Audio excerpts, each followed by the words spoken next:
And then in the meantime जब मैंने उसको ऊपर ओवर टैंक में मैंने उसको शिफ्ट किया, तो नीचे जैसे उसने पूरा मेस कर दिया था, मतलब हर जगह पानी पानी। इवन उसका जो फेस निकलता है जब वो डर जाते हैं टैंक के बाहर आ जाते हैं, तो वो पूरा मतलब स्मेल हो चुका था पूरा रूम में। तो उस चीज़ को मैं फिर क्लीन अप करना चालू करा। इन द मीन टाइम मेरे पेरेंट्स घर रिटर्न आए एंड उन्होंने पूछा कि भैया ये फ़िश कहाँ गई करके। मैं बोला पापा मम्मी मतलब वो टैंक में वो डाला और वो इनिशियली मतलब वो डाल के निकाल रहा था बाहर। तो फिर मैं जाके उसको देखा तो वो हाँ वो उसको थोड़ा हर्ट हो चुका था, मतलब उसको गर्दन में और उसके सर पे मार्क्स आए थे वो टीन टॉप कवर के कारण उसके। एंड देन उसके बाद में मैंने उसका जो सीमेंट उसको cement tank overhead cement tank में उसको शिफ्ट किया था, जो कि जो टैंक था वो ऑलरेडी कवर्ड था, पार्शियली कवर्ड था एंड एक्सेसिबल था, ताकि उसमें अगर डायरेक्ट सनलाइट पड़े तो वो डैमेज ना हो। तो मैंने यही सोचा कि इनकेस अगर वो पानी टैंक में अगर फुल होता है और तो उस कारण वो आरापाइमा भी वो टैंक से बाहर नहीं आ पाएगा। And in the mean time जो टैंक का जो वो टैंक था स्पेशली, अब वो उसके लिए मैंने डेडिकेट कर चुका था और उसको और अच्छी तरीके से अपग्रेड करके मैंने वो टैंक को अच्छी तरीके से उसको रख दिया था, ताकि अब वो मुझे मालूम था कि मैं अब न्यू ग्लास टैंक तो बनाने नहीं वाला हूँ। एंड ये जो फ़िश है वो ग्लास टैंक के लिए बिल्कुल भी सूटेबल नहीं है। एंड मैं आप सबको भी यही रिकमेंड करूँगा, आपको अगर आरापाइमा पालना है तो आप पहले उसके बारे में थोड़ी स्टडी कर लीजिए कि वो किस में रहता है, कैसा टैंक चाहिए उसको और किस रेट से बढ़ता है वो, उसका ग्रोथ रेट क्या मिलता है। आपको मैं यही रिकमेंड करूँगा, अगर आपके पास में अगर टैंक अपग्रेड करने का प्लान हो या आपके पास में अगर बड़े टैंक्स हैं तो ही आप उस चीज़ को परचेज़ करें, नहीं तो बिल्कुल मत करिए। आप ये मत सोचिए कि मैं ख़रीद के उसको बेच दूंगा या फिर वैसा होगा। आरापाइमा जब बड़ा हो जाता है तो उसका वैसे ही मार्केट बहुत लो है। बड़ा आरापाइमा एक तो शिप नहीं होता है, ट्रांसपोर्टेशन में बहुत प्रॉब्लम आता है एंड उतना बड़ा फ़िश कोई ख़रीदने को देखेगा भी नहीं, क्योंकि आपके एक्सपेक्टेशन बहुत हाई रहते हैं प्राइजेस को लेके, क्योंकि आप उसमें ऑलरेडी उसमें आप फूड एक्सपेंस इतना ज़्यादा कर चुके होंगे कि आप यही सोचते कि मैं XYZ अमाउंट में उसको सेल करूँगा तो मुझे इतना अमाउंट मिल जाएगा और मैं इतना प्रॉफिट में रहूँगा। नहीं, आपको नहीं मिलेगा। एंड स्पेशली मैं ये हॉबिस्ट के लिए बोल रहा हूँ, मैं सेलर्स की बिल्कुल भी बात नहीं कर रहा हूँ, मैं ये हॉबिस्ट के लिए बोल रहा हूँ, जो कि एक स्पेशली जो स्टूडेंट्स होंगे वो बिल्कुल भी ये मत सोचिए कि आप इसको सेल करके आप इसमें प्रॉफिट कमाएंगे। नहीं, बिल्कुल भी नहीं। मेरा दो ही सजेशन देना चाहूँगा या आप उसको रिकमेंडेशन समझ सकते हैं कि सबसे पहली बात, आपको अगर आरापाइमा पालना है तो आप ये चीज़ एकदम ध्यान में रखिए और ये सोचिए या आप ये भी देखिए कि आपके पास बड़ा से बड़ा टैंक हो, क्योंकि ये फ़िश ईज़िली डोमेस्टिक में अगर आप अच्छे से रख रहे हैं तो ये ईज़िली 6 फीट क्रॉस कर सकती है ईज़िली। एंड कुछ केसेस में तो ऐसा है कि वो 8 फीट 10 फीट्स तक के टच होने के बहुत चांसेस है। अगर आपने अच्छे से उसको अगर स्पेस दिया है और अच्छे से आप उसको मेंटेन कर रहे हैं, अच्छे से उसको खाना दे रहे हैं, तो डेफिनेटली वो 8 to 10 फीट टच होने के बहुत चांसेस है। एंड दूसरी सजेशन या रिकमेंडेशन मैं ये देना चाहूँगा स्पेशली हॉबिस्ट को या जो भी बायर्स है उनको मैं ये बोलना चाहूँगा, आप ये फ़िश को प्रॉफिटेबल फ़िश बिल्कुल भी मत समझिए। ये फ़िश बड़े होने के बाद इसका सबसे पहला ड्रॉबैक ये है कि ये फ़िश बड़ी होने के साथ साथ ही इसके पीछे एक्सपेंस बहुत लग जाता है, फूड एक्सपेंस स्पेशली। मेंटेनेंस ज़्यादा नहीं लगेगा but food expense is very high, तो उस कारण आपको इसको सेल करने में बहुत प्रॉब्लम आ सकता है। तो आप ये मत सोच के चलिए कि मैं इसको बच्चा लाऊंगा, इसको बड़ा करके फिर सेल करूंगा। नहीं, आप ये दोनों चीज़ बिल्कुल भी मत करिए। मतलब आपके पास अगर टैंक बिल्कुल बड़ा नहीं है तो नहीं मत खरीदीजिए, आरापाइमा मत खरीदिए। एंड सेकेंडली, आपका अगर प्लान है कि सेल करना है तो इसमें भी मैं आपको मना करूँगा कि आप बिल्कुल भी मत लीजिए। अब मैं मेरी स्टोरी में आता हूँ। अब ऐसा था कि मैंने उसको अब सीमेंट टैंक में शिफ्ट तो कर दिया था एंड उस समय उसको टैंक में शिफ्ट करने के बाद नियर अबाउट अक्टूबर मंथ चालू हो चुका था ऑलरेडी। आरापाइमा को मैंने सीमेंट टैंक में शिफ्ट करे करीबन 2 महीना तो भी हो चुका था। एंड जिस समय मैंने आरापाइमा को सीमेंट टैंक में शिफ्ट किया था सो वो मंथ नियर अबाउट अक्टूबर या नवंबर का था, विंटर टाइम था।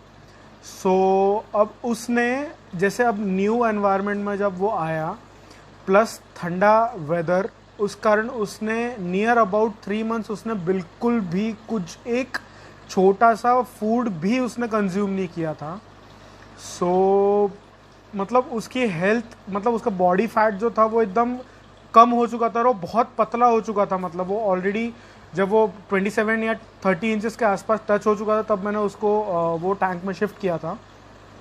एंड फिर उसने वो जैसे उसका फूड एपेटाइट लूज कर चुका था वो new environment and water temperature के कारण एंड एनवायरनमेंट टेम्परेचर के कारण। तो उसका फिर जैसे जैसे वो पानी मतलब क्लाइमेट ठीक होने लगा एंड वाटर टेम्परेचर भी नॉर्मल आने लगा, तो उसने फीड के लिए एक्टिविटी या फिर उसका एक्टिवनेस उसने फीड की तरफ दिखाया। सो इन द मीन टाइम जैसे वो जो ओवर टैंक था, मैं उसको जो टैंक था वो मेरे गार्डनिंग वगैरह के लिए यूज़ करते थे हम लोग या वॉशिंग के लिए यूज़ करते थे। तो ऐसा सीन है था कि मैं उस चीज़ में फीड अगर मैं जो भी कुछ कर रहा हूँ तो वो उसमें कुछ बचे ना, वो जितना खाएगा उतना ही उसको देना है। ये मुझे मेरे पेरेंट्स ने मुझे बोल दिया था कि उसमें कुछ छूटना नहीं चाहिए ताकि वो कुछ उनके पाइप में जाके फंसे और वो सड़ के ख़राब ना हो और अपना पूरा प्लम्बिंग ख़राब हो। तो उसमें स्टार्टिंग से उन्होंने मेरे को वही बताया था कि उसको एक्स्ट्रा या ओवर फीड नहीं करना, वो जितना खा रहा है या उससे उसके अमाउंट कंजम्पशन अमाउंट से थोड़ा कम खिलाओगे चलेगा, बट उसको रेगुलर आप खिलाई फीड करो करके। एंड देन उसके बाद में जब जैसे अब मैं आपको बताया था कि मैं इसको फीडिंग में जैसे लाइव फीड देता था, चिकन के पीसेस देता था या चिकन लिवर देता था। चिकन लिवर के कारण पानी बहुत ज़्यादा गंदा और बहुत स्टिंकी हो जाता था बहुत जल्द, तो मैंने स्किप कर दिया था सीमेंट टैंक में शिफ्ट करने के बाद।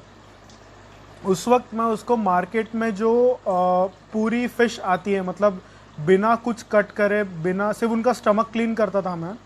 होल फिश जो आती थी वो नियर अबाउट 6-7 इंचेस या 8 इंचेस का जो साइज़ आता था, मैं वो परचेस करके उसको फिर वो फीड करने लगा।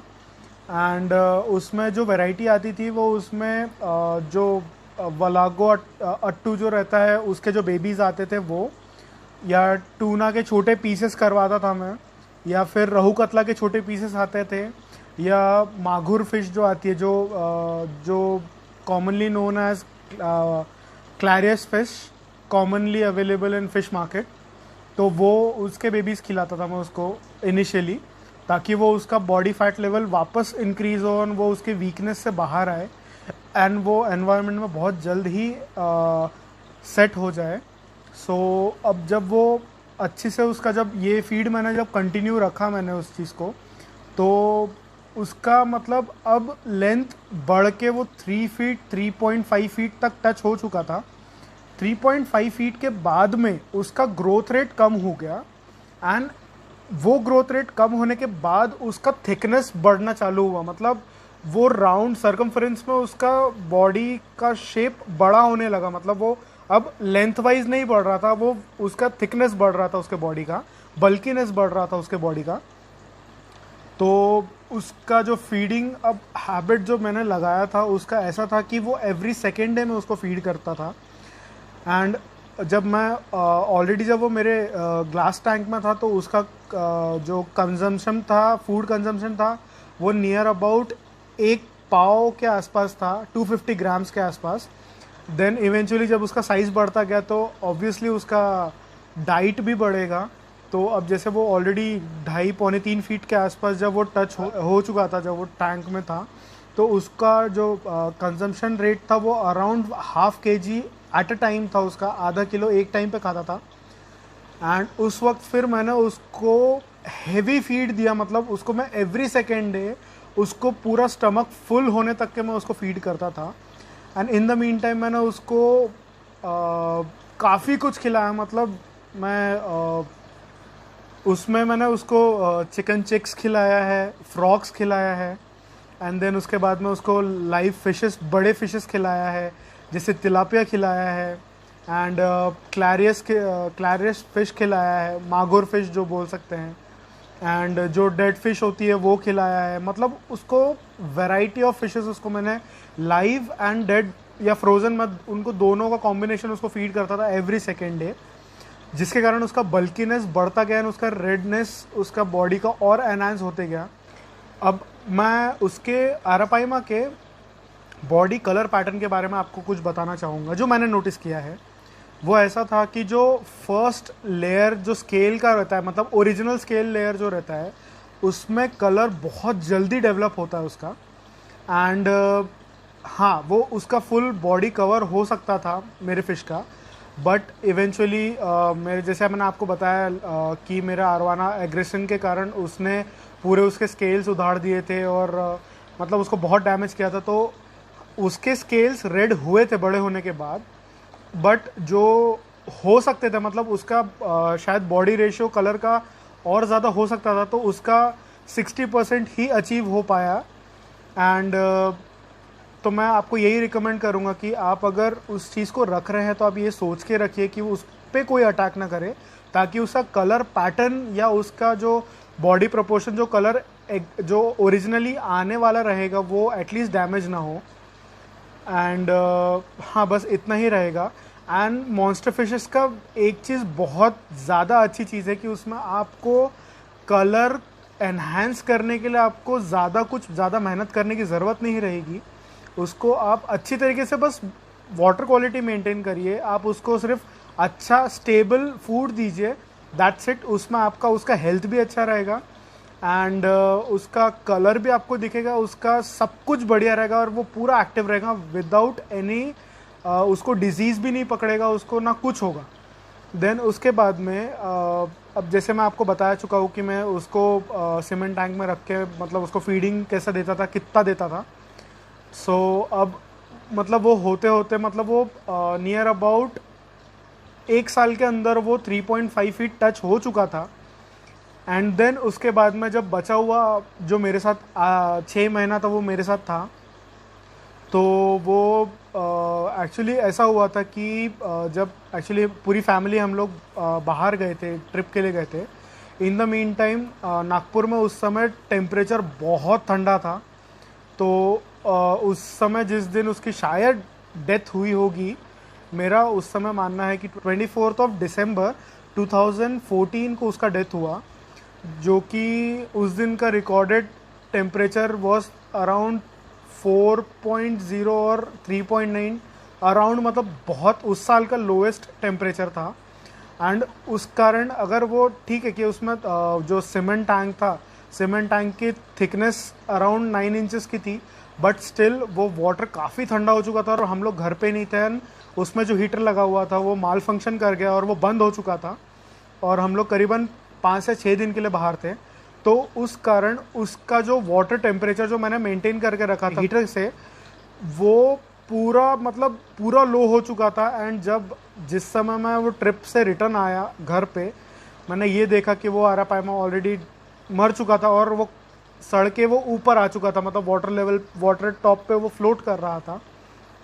तो उस समय तो मैं मतलब 2 दिन तो मैं एकदम डिलेमा में था और मैं वो उस चीज़ से मैं बिल्कुल उभर नहीं पा रहा था कि यार मेरी गलती के कारण या फिर मैं अगर बाहर गया शायद उसके कारण मरा हो, या मतलब वो उस चीज़ जो वो मरा था तो मैं उसका पूरा दोष मैं मेरे ऊपर ले रहा था कि मैं उसके लिए कुछ नहीं कर पाया, फिर मैं उस समय नहीं था उसको हेल्प करने के लिए, या मैंने कुछ अच्छे से ट्रीटमेंट या उसको अच्छे से उसका हर चीज़ उसको मैनेज करके नहीं गया कि अच्छी से मैंने उसको उसका वाटर टेम्परेचर बराबर है कि नहीं, या उसको स्पेयर में कुछ अगर एक माल फंक्शन कर गया तो एक स्पेयर में कुछ है या नहीं। तो बस यही था कि मैं 2 दिन में वो कॉन्शियस में आने का था, मैं मतलब मुझे 2 दिन लगा वो एक स्ट्रेस से बाहर आने के लिए कि मैं उसको अडॉप्ट कर, मतलब मैं उस चीज़ को समझ सकूं कि मेरा आरापाइमा जो जिसका नाम मैंने थिएडोर रखा था वो अब नहीं है मेरे साथ। सो और मेरा अब तक का पाला हुआ सेकेंड मोस्ट फेवरेट फिश था वो मेरा अब तक का, ओलिवर के बाद में, जो कि उसने इतना स्पीड में उसने ग्रोथ रेट दिखाया, इतना एक्सेलेंट उसने उसकी फिश हेल्थ रही उसकी मेरे मेंटेनेंस के कारण। एंड सब कुछ सही था, बट मेरे शायद गलती के कारण उसकी आज वो शायद मेरे साथ नहीं है। तो आप सबको मैं ये एक चीज़ बहुत अच्छे से रिकमेंड करूँगा, या फिर आपको मैं बोलूँगा कि इन केस अगर आप उसको बड़े पॉन्ड में या बड़े कोई टैंक में अगर आप उसको शिफ्ट कर रहे हैं, तो आप ध्यान रखिए कि आप उसका वाटर टेम्परेचर मेंटेन करें, और वाटर टेम्परेचर मैक्सिमम 28 डिग्रीज़ या 29 degrees and lowest to lowest आप 24 या 22 डिग्रीज़, उससे ज़्यादा नीचे वाटर टेम्परेचर जाने ना दें। एंड इन केस अगर उससे नीचे वाटर टेम्परेचर अगर जा रहा है तो आप उसमें हीटर लगाइए या आप कुछ कीजिए ताकि वो वाटर बस गर्म रहे और वो एडिक्वेट या उसके रिक्वायर्ड वाटर टेम्परेचर में वो रहे, ताकि फिश को डैमेज ना हो। आरापाइमा एक बहुत बहुत बहुत स्ट्रॉन्ग फिश है। मतलब उसका अगर एक 3 या 4 फीट लॉन्ग आरापाइमा का अगर सीधा अगर वो जंप करके अपने ऊपर आया तो वो इजीली अपनी हड्डी तोड़ सकता है, ह्यूमन बोन्स इजीली क्रश कर सकता है। एंड उससे रिलेटेड एक मैं आपको एक वीडियो दिखाता हूँ। फिशरमैन है वो एक 3 या 4 फीट या 4.5 फीट लॉन्ग आरापाइमा को वो कैच करने की कोशिश करता है, बट गलत तरीके से उसको पकड़ने के कारण उसका क्या हाल होता है आप ये देखिए। Vamos na cara, vamos na cara. Tira a cara da frente, meu filho. Lídia doido. Porque lá é maior, né? É o mesmo É tamanho. só levar o saco na frente dele, ó. Ei, ele vai ficar acabado. Aí. Nossa senhora. Ô, gente, Vai segura lá. ajuda ali o peixe, o índio. Puxa pra cima. Fui pra pegar o carro, pode Ei, pegar o carro. desvira ele, Pra porque pegar o o carro. sangue tá na cara. Sangue cai pra baixo. Segura aí. Não faz a mão não. Cortou só o Dá beijo. água aí, Cortou o beijo. Vamos pegar o carro pra levar pra cortou o beijo. Quer que jogar Não, água? não, deixa quieto. Vamos levar, cadê o carro? Vamos levar pro carro, bora. Peraí, levanta, não tira a mão não. Bora, levanta. Não, pô, só cortou só o beijo, bora. Levanta, levanta. Não, deixa eu levantar. Levanta. Bora, levanta. Não, bora, espera um pouquinho. Bora. Tá tonto. Segura, então aguenta firme. Não dá nada. अब जैसे कि आप सबने ये देखा होगा कि वो फिशरमैन का क्या हाल हुआ है, तो यस वो फिश बहुत बहुत बहुत हार्डी है, बहुत स्टर्डी है। तो आप उसको सोच समझ के पालिए। एंड इसका जो केयर है ये मैं नहीं बोलूँगा कि प्रोफेशनल लेवल चाहिए केयरिंग उसकी, बट हाँ इसमें थोड़ा बहुत एक्सपीरियंस चाहिए इसे पालने के लिए, या मॉडरेट लेवल केयर चाहिए इसको। सो आप इसको इजीली पाल सकते हैं। बट येस मैंने आपको जो दो स्टार्टिंग में जो मैंने आपको दो रिकमेंड किया था कि आप कब उसको कब पालना है एंड कब क्या चीज़ दिमाग में रख के नहीं पालना है, वो भी मैंने आपको बताया है। तो आप ये चीज़ ध्यान में रखिए। मेरा आरापाइमा तो हार्डली मेरे साथ 1.5 साल रहा, बट आरापाइमा ईज़िली 15 से 20 साल या उससे भी ज़्यादा आराम से जी सकते हैं।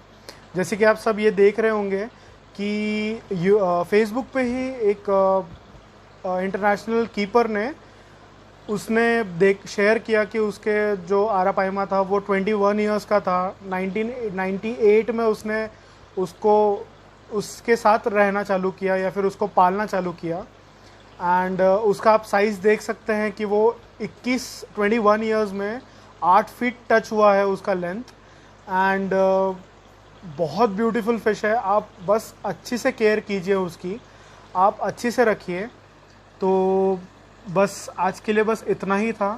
एंड ये थी मेरी आरापाइमा के ऊपर का एक्सपीरियंस एंड स्टोरी जो मैंने आप सबके साथ शेयर करा।